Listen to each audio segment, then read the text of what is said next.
Lot, a construction site. Two workers break through stone and uncover a sealed chamber lost for centuries. Inside, they find a catacomb, a burial ground littered with skulls and decayed remains. But the silence is short-lived. From the shadows, corpses rise, their flesh rotting, their eyes empty, driven only by hunger. The workers don't stand a chance. The nightmare begins. Cut to our two heroes, Terry and Andy, who are brothers. They're helping out a bit at the grandpa's retirement home. One day, some construction company guys put up a board in front of their retirement home. Grandpa goes ballistic, yelling and screaming. The brothers show up, greet him, and ask why he's yelling outside. At his age, Grandpa snaps back. Fat, he's still young, not old, an S-shaft they brought. They tell him it's food. They head inside and feed all the scene news. Outside, Grandpa kicks the construction company's sign. Before coming in, the construction company's engineer shows up and says they're going to tear the building down with Grandpa tells him he can't do that, explaining it's home to mana seniors and retired staff. But the engineer says the government gave them permission to demolish it and they're going to do it. He suggests they can buy flays if they want. Grandpa's lost in thought, fuming, and tells the engineer to get out. Meanwhile, Terry and Andy, having served the food, are sitting in their car. They see the engineer standing outside and start discussing how to deal with this mess. Then they drive off. We're shown the construction site from earlier and it looks like a total graveyard. The police have sealed off the area. Terry and Andy park their car nearby and then drive off in a van. On the way, they pick up their best friend Dave, who's got they also grab their cousin Katy. Finally, they pick up one more guy Varian calls Mental Mickey. He was badly hurt in the Iraq War and has a metal plate in his head. He pulls out some guns from a container and hands a few to Terry and Andy's crew, but keeps a huge unique shotgun for himself. They all take off to rob a bank. Once they get there, Dave explains the plan. They'll dress like construction company staff, go into the bank pretending to get a loan, and then threaten people with guns. But he makes it clear, not shooting no matter what, or they're all dead. They understand the plan, disguise themselves, and go into the bank. It's not very crowded, just 2 or 3 people. Terry's crew stands there, wondering who to talk to. The bank manager comes over and asks if the construction company manager sent them. She invites them inside. Then she asks for the form their manager gave them. Terry's crew gets flustered and it's obvious on their faces. The manager realizes something's fishy, opens a desk drawer and presses an emergency button. Mickey then tells the manager they don't have any form like that. He suddenly pulls out his shotgun and points it at her. The manager is terrified. They ask her where the vault is. She takes them to the vault and says there's only £2 million in there. Figuring that Sino, they grab all the cash. As they come out of the bank, they see a full police force outside. They're shocked, wondering when the manager hit that emergency button. They drop the money bags and start putting their hands up. Suddenly, Mickey pulls out his shotgun and starts blasting away at cops. The police fall back a bit. Terry's crew ducks back inside the bank. Inside, they try various plans to get out, but nothing works. There are other people in the bank. A lawyer, Clive, and a woman named Emma. Mickey takes both of them outside at gunpoint. He thinks that if he takes them with him, the cops won't shoot. But when he goes outside with them, he sees no police at all. Just their cars. It looks like the cops have been bitten, and they're crawling around covered in blood. Everyone is stunned to see blood-soaked police crawling all over the street. Katy suggests they've all turned into zombies. They don't believe it at first, but then all the zombies start coming toward them. Now they believe it, and they jump into the van to save themselves. But a woman who's been bitten by a zombie begs them to there. They pull the woman into the van and drive off. On the way, the woman slowly turns into a zombie and tries to bite them. Mickey shoots her with a shotgun, and she falls out of the van. Everyone realizes that if a zombie bites you, you turn into one. 2. They drive straight to Terry and Andy's old factory and park the van. Dave goes to close the main gate, and a zombie walks very close to him, scaring him off. He comments that zombies walk really slow. Mickey runs up and shoots the zombie's arms and legs. He turns to his friends and asks what kind of joke this is. The zombie then bites Mickey's hand. Seeing Katy grabs Mickey's shotgun and shoots the zombie. The zombie falls, but its whole set of teeth is stuck in Mickey's hand. He calmly walks into Thaffaturi with it and tells the rest of his crew what happened. Meanwhile, at the retirement home, all the seniors are enjoying music and snacks. It looks like a fun party. Then, some people who've turned into zombies start breaking in. They even bite a few of the seniors. Somehow, Grandpa manages to take the other seniors with him and hide in They lock all the doors. Inside, everyone's discussing why these people are biting each other. Grandpa tells them they're all zombies, and if they bite them, they'll turn into zombies too. He knows for people were bitten by zombies, but he asks if anyone here was bitten. Everyone says they're safe inside, but then someone mentions an old man sleeping outside. Grandpa opens the window and sees an old man sleeping in a chair outside. Grandpa opens to signal him to come in. After a while, the old man wakes up. Grandpa sees that the old man is surrounded by Grandpa tries hard to call him, but the old man indicates he can't understand anything and can't hear anything, asking him to speak louder. Grandpa yells. Just then, a zombie comes up behind the old man. Grandpa tells him again, saying, "There's a zombie behind him." The poor old man doesn't understand and says he'll come. He then gets up and starts walking with his walker. The zombies are chasing him. Indicates he wants to see the zombie send, turns around to see a zombie coming after him, but it's walking very slowly. Seeing that, the old man starts walking a bit faster.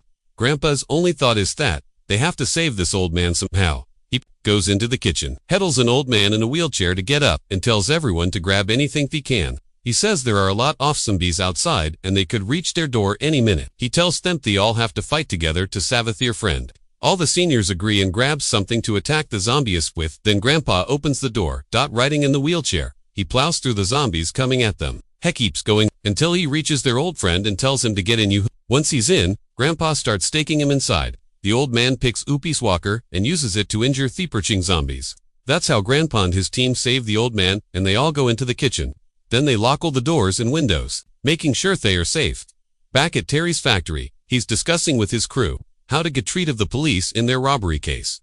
The lawyer they kidnapped from the bank says he'll definitely tell the police about the robbery. Terry and Andy stand there with their guns, threatening to shoot both the lawyer and Emma, but they can't bring themselves to do it. McKeeson, as soft-hearted as them, he's ready to blow both of them away with his shotgun, but Terry stops him and tells him that he's going to turn into a zombie soon anyway, so he should hand over all the money and get lost. Mickey gets mad and indicates he thinks they want his share of the money. He snatches car keys and puts them in his pocket. He challenges them to see how they'll leave now, taking Emma and Thelawir to the other side and tying them to chairs. After all that hard work, he casually goes to sleep. A little while later, Emma and the lawyer see Mickey turning into a zombie in his sleep. They start screaming. The brothers hear the noise and come over, shooting Mickey directly in the head. The first bullet bounces off his head. The second bullet also hits his head, sparking. Then they remember that he has a metal plate in his head. They think about it and remember that Mickey gave them some grenades when he gave them the weapons. They take one of the grenades, stuff it in his mouth, and run away. The grenade explodes, and so does Mickey.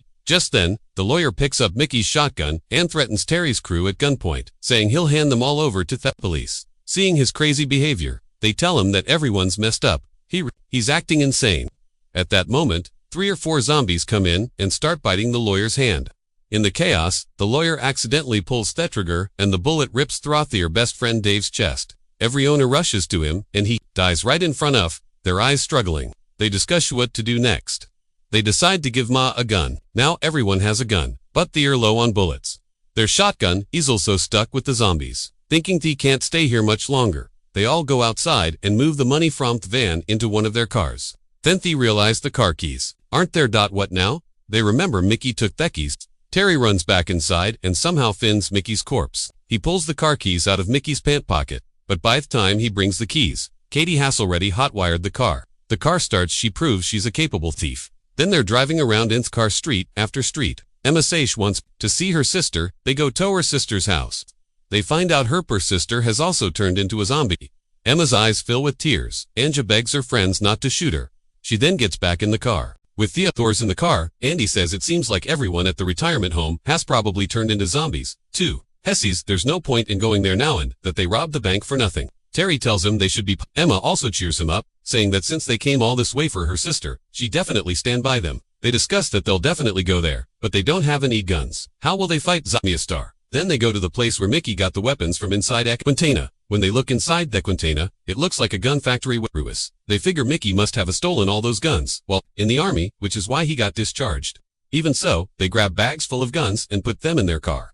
Then, they start thinking about how they'll get the seniors out off retirement home. That's when they spot a double-decker bus in London. Then, they all drive the bus to their retirement home. They tell Emma to drive the bus around the area while they rescue the seniors from the retirement. So, Emma drives the bus around 3. Terry and his crew open the door above the kitchen in the retirement. As soon as they open it, Terry's grandpa is there. Grandpa is overjoyed to see his grandson and indicates his happiness that they are still alive, urging them to come inside quickly. Once inside, they tell Grandpa they need to escape from there as soon as possible. Then they tell Grandpa their plan. When they open their bags and show their guns, Grandpa and his friends are super happy. They give a gun to each person. After that, Andy takes 3 grenades and tapes them together, one by one. Then Horror opens the hall shutter and throws them outside. Within 3 seconds, the grenades explode.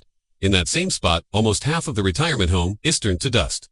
Meanwhile, Terry, Katy, Andy, Grandpa, and all their friends come out and start shooting zombies like it's a video game. Afterward, they get into the bus and drive away. On the way, Grandpa sees Emma and asks who she is, saying he's never seen her with Thembo. Emma replies that she just met him for the first time today when they came to rob the bank. Grandpa is totally shocked and asks if they robbed a bank and who she's talking about. Then Tara says that they had to rob the bank, Tosavi, his retirement home. Grandpa asks Joe much they stole. When he finds out his grandson stole $2 million, he gets a bit emotional and asks why they did that, but inside he's super happy because his grandsons took such a risk to save the retirement home. Grandpa blesses them, saying they risked their lives to save the old folks and wishing them long life, but warns them not to cause such a robbery again. Everyone says they'll never do it again. As they're all talking in the bus, it suddenly stops and smoke starts coming from the engine. Everyone concludes that this old bus isn't going anywhere. Then an old woman with them says there's a river nearby. Hearing this, everyone gets happy and gets off the bus, walking towards the river. But on the way, many zombies cause them a lot of trouble. Terry's team and Grandpa's team rain down bullets on them, completely flaying the half-dead ad ones. They finally reach the riverbank. Some of them get into a boat. The best part is that the boat keys are already in it. Now, everyone is relieved. They've come all this way, escaping zombies and overcoming big problems, so they don't waste any time getting into the boat. They start the boat. Then they realize it in their excitement about getting the boat. They forgot to unchain it. Everyone's thinking that they messed up, but Grandpa composes himself and tells his grandsons that they have two seniors. Somehow, he doesn't just say it. He puts all his strength into I-10, jumps from the boat onto the land. As soon as he lands, he's non-stop shooting zombies and makes his way to where the chain is tied. Then he puts his gun down and starts pulling the chain. Just then, zombies surround him. Grandpa manages to unchain it. The zombies are even closer now and trying to bite him. Just then, Terry arrives and yells at the zombies to leave his grandpa alone and to fight his grandson instead. Andy also shows up and declares his challenge to the zombies. Katy indicates her relation to them and challenges the zombies to fight her too. This way, the whole team gathers there, but suddenly, the zombies start falling to the ground one by one. The secret is that Grandpa is still alive and blowing them all away with his gun. Terry and his team, surprised that Grandpa is still alive, quickly shoot the remaining zombies like it's a free-fire game.